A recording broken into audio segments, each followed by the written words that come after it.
loudest message given by Prime Minister Narendra Modi during the time of coronavirus pandemic has been that India needs to turn this crisis into an opportunity.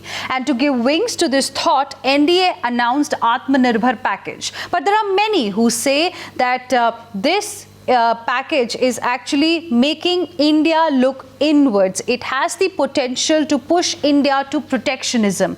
Is this fear of protectionism valid, or is it misplaced? That's what we will find out today on India Revival Mission on Times Network. I'm Hina Gambhir. Joining me on the broadcast is Sunil Alagh, Chairman SKA Advisors. We have with us Mr. Karan Bhasin, Economist and Researcher, Professor Arun Kumar, Senior Economist, and Mr. Prasenjit Bose, who is an economist.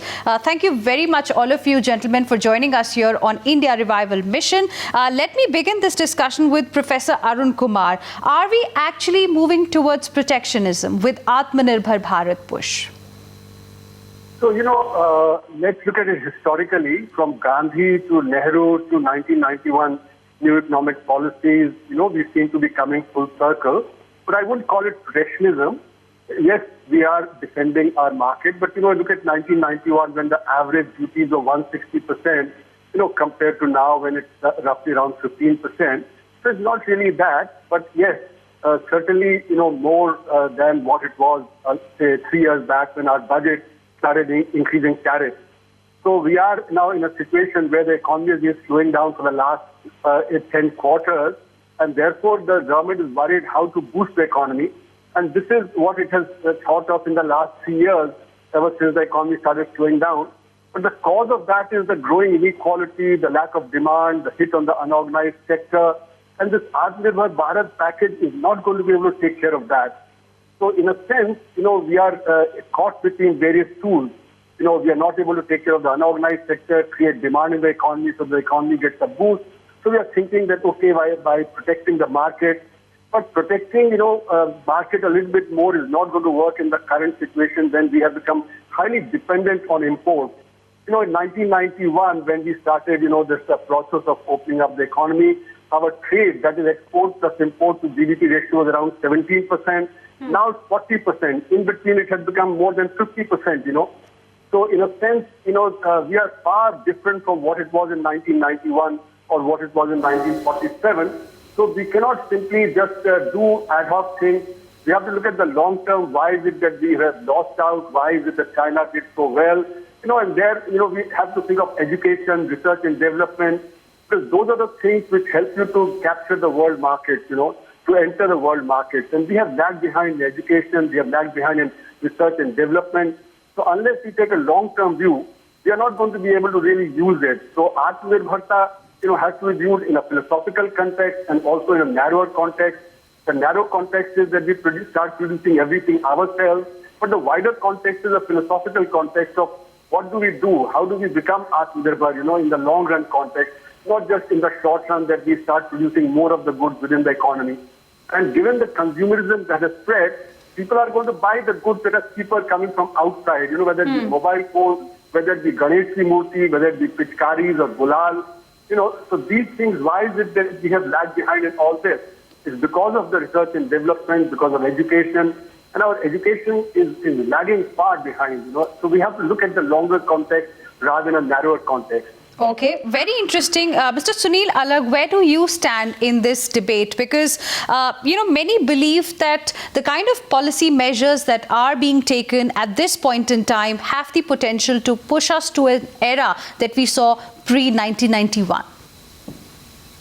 No, look, if every step that the government takes is going to be viewed in black and white, this is just one of the many steps. I disagree with Professor Arun Kumar. If this is the only step that the government is taking, then obviously you have to look at the long term. But there are many steps which are being taken to increase exports and to reduce imports. First and foremost, the oil prices have come down, so the prices of the import is dropping. But look, at the end of the day, what is the Prime Minister fundamentally trying to say is that, look, at this point of time, if there are goods that we can produce in India, go ahead and produce it. If you have to import it, please import it. Look, Apple is now coming into India from China and they're going to make it in India. What is the Prime Minister trying to say is let's get into the make in India. He's not against imported brand names. He's not against any of the stuff that everybody's talking about. So there's a misunderstanding there. What is he saying? He's saying let people like Toyota is making the cars in India. Look, Honda is making the cars in India. Hyundai is making it in India. This way, employment will increase, and by all means, get people to make in India is the Atmanirbhar, and also start making products which we were importing earlier because it was cheaper. Fine, it was cheaper. Chinese products were dumped into our markets, and today we are saying, look, the average person is saying, look, why do I have to buy little lights? Why do I have to buy candles from China? Why can't we make it ourselves? And that is all that he's saying. He's not for 1 minute saying don't buy imported brands. And look, the world is moving towards, if you see the next 5 years, every country is looking inwards. Whether it is America, which says make America great, they want you to come to America and make it. That doesn't mean that he's saying no Japanese companies can make it. They're saying don't make it in Mexico. Don't make it anywhere. Come and make it here because you will give employment here. So for me, this is one of the many steps that he's taking. And Atmanirbhar is not going to happen in 1 year. I mean, I don't know where this concept has come that now, this year itself, everybody is going to start making it. He's encouraging entrepreneurship. It may take 5 years. It may take 10 years. But the whole concept is a great concept. It's one of the many steps that is being taken, and I'm all for it. Okay. Prasenjit Bose, where do you stand? See, I think that there are two aspects to it. First of all, this Make in India strategy was unfolded in 2014, immediately after this the Modi government came. And I think that if the data is there for all to see, that India has actually failed, I think, to bring about any kind of transformation in the structure of the economy which can justify any claim of success. Vis-a-vis this Make in India project. We continue to have a very wide trade deficit. We continue to import things which we consume but we cannot manufacture ourselves. And the export successes of India continue to be restricted to sectors which were there even before this government had come. Okay. So I think that there was hardly any transformative impact of the Make in India strategy, whatever it was meant to be. Now, from the point of view of this Atmanirbhar package, I think that is more specific to the crisis that we are facing today. Now, as the latest projections from the IMF to the Reserve Bank of India points out, that India has now, it is likely to end this year, this financial year or calendar year, and we are getting converted from one of the fastest growing economies in the world to one of the fastest contracting economies in the world. So this crisis is going to hit India in a very big way. It will have a very serious negative impact. But isn't that the case with all the economies right now? I mean, barring China, which has exported COVID as well, isn't that the case with everyone? Let me just make a very quick point over here.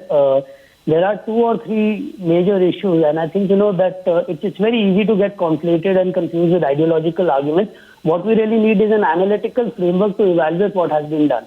And I think some of the senior economists on the panel seem to be lacking that analytical rigor when they're looking at this, and they're looking at it all wrong.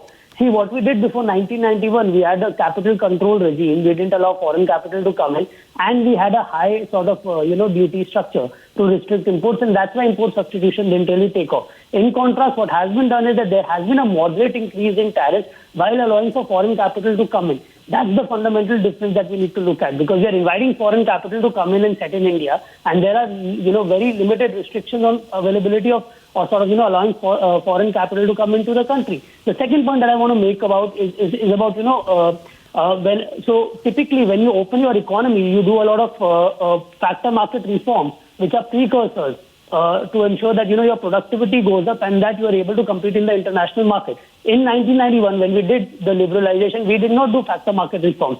Those reforms have happened only now in 2020 during the Atmanirbhar crisis as a part of the Atmanirbhar package. So with land, labor, and electricity codes coming in, what the government is doing is that it is saying that we're going to enhance the productivity in the domestic economy, and at the same time we're going to provide some sort of protectionism, moderate protectionism, in a time-bound manner, which is in for a period of 5 years, so that Indian companies can make use of that protectionism and scale and go to global sort of levels. And I see this strategy working because this strategy has worked. It worked in East Asia, it worked in China. So I don't know why, these guys are saying that this is not going to work. I think that this is exactly what every industrialized country has done, including the US and even the British. That's how they industrialized in the first place. I'm for free trade, but I'm also sort of aware of the fact that free trade does not exist. And I think we need to come out of this ideological bubble and we need to evaluate policies as they are. As far as the question of what Make in India achieved and whether it didn't have an impact or not, well, I would like to state very carefully, and it is very important for the viewers to also understand that India did not have any capacity for manufacturing mobile phones in 2014. That actually happened only after 2014. It's easy to say that Make in India did not have a structural impact on the economy. Well, yes, because India is a vast economy, diverse economy, but the fact is that it did have an impact on specific sectors. And as far as exports are concerned, probably Dr. Prasenjit would really appreciate the fact that export growth between 2011 and 2019 has been slower than what it was in the previous decade. And that has affected, most economies.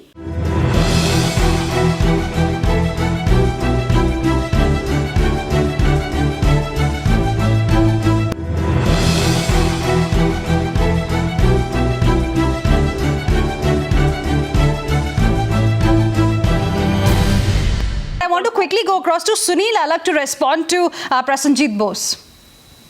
See, Prasenjit I don't want to get into an ideological debate with Prasenjit. He's an economist. I've just done economics honors from Calcutta.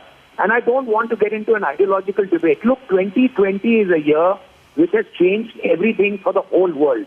If you're going to live in the past, please do so. I don't want to argue about it. What we have to look at is from now onwards. So if there are suggestions which take the country forward from today onwards, that's what we have to look at, not from 2014 or 2009. Maybe Make in India didn't work at 2014. It doesn't mean it won't work now, because a lot of people that I am meeting today have stopped imports from China, are willing to go in. Entrepreneurs are setting up PPE suits, whether it is those, everything is being set up now because there is an opportunity, as the Prime Minister has said, make the problem into an opportunity. And look, if you look at even this year, nobody is looking at this year anymore. They are looking at the third quarter, which is doing much better than last year. If you take in autos and you take in FMCG, even ordinary biscuits are doing better than last year. Yes. So that is what will hold for the future now. Look, you can carry on living in the past, Prasenjit, for all of us. But today, the world has changed. And we have to look forward now. Are there any suggestions for the future? That is what we are looking for, and not whether it's a political discussion on BJP versus CPM or CPI or anyone for that matter. Let's leave ideological stuff aside and only discuss for India. Where is India going in the future, and whether this augurs well the September and the fourth quarter and the third quarter for India or not. And we have to think of India alone, not keep comparing ourselves to China. Where we are lagging is perhaps where Vietnam is moving a lot faster. The implementation of the policy of the Prime Minister, that we can question, because we are perhaps missing the opportunity by not moving fast enough like the other Asian countries like Vietnam and Malaysia. That I will agree with you. But come on, we are moving forward now. Okay. Professor Arun Kumar, do you agree with what Mr. Sunil Alagh has said, that, this is an unprecedented situation and there are opportunities in front of us? The geopolitics has created an opportunity for India because many companies, many countries now want to avoid China because of various reasons. So this is clearly the opportunity, and instead of being pessimistic all the time and see what happened in the past, shouldn't we be looking at what can happen now? Because I was just going through some other set of data. Like, India never used to manufacture an N95 mask before COVID happened. Today we are exporting it. So you're right, we are facing an unprecedented crisis. The economy is still 30% down compared to last year. If you look at major sectors of the economy like textile, etc., they're still operating at 70%. Airlines, travel, tourism, trade, etc., still much lower. So we're still, really not able to get back to where we were last year. Investment is way down. If you look at the RBI data, investment was down 90% in the month of April. It is still down very substantially. And I think that is the real problem. How do we step up investment? Now, foreign investment has been only 5% of the total investment of the economy. So foreign investment is not really a solution. Question is, how do we step up our investment? And if you look at the RBI data for July, consumer confidence is way down, and the investment sentiment is also way down because there's spare capacity. And RBI data shows that there's a large spare capacity. Spare capacity was already very high last year in October. It was 70%. It's fallen further to 50%, So when spare capacity is so high, the internal investment doesn't take place. So we need to boost that. And for that, the government needs to have a plan as to how to boost demand. And especially the unorganized sector, which is 94% of the workforce, when they have facing a large amount of unemployment, naturally demand will be down. So we need to pump in purchasing power. So therefore, what I have been saying is that we need a long-term plan. See, it's not going to happen in the short run, immediate, because the consumer sentiment is down. Investment sentiment is also way down as per the RBI data in the MPC report that has come out recently. So it's not going to happen. And secondly, foreign companies also will come only to a limited extent. Because as was rightly said by Sunil and others, they are going back to their own countries. Everybody wants to shorten the supply chain. So Europeans are saying, bring the capital back. Americans are saying, bring the capital back. So everybody is going to shorten supply chain. So don't expect too much foreign capital to come in immediately. It may not even come in a little while. So I think we need to boost the internal investment sentiment. How do we do that? And that requires capacity utilization to go up, demand to go up. That's the way to go. Unfortunately, the government's package is very small as compared to what it needs to be. If you look at the US, they're going for a 15-20% extra creation of demand in the economy. The Chinese are going for 10 to 11%. We are going for only a 2% package of extra demand for the poor people. So therefore, in a sense, we need to boost demand. Then only the future will look better. Otherwise, we'll be floundering. We'll not be able to step up investment. Then the rate of growth will also not go up. And, the final point I want to make is that for most analysts, we're not going to recover back to 2019 for at least a year or two. It's not going to happen in the next quarter or the next quarter because large amount of services sectors are in trouble. And then the problem of second wave, which is already hitting America and Europe.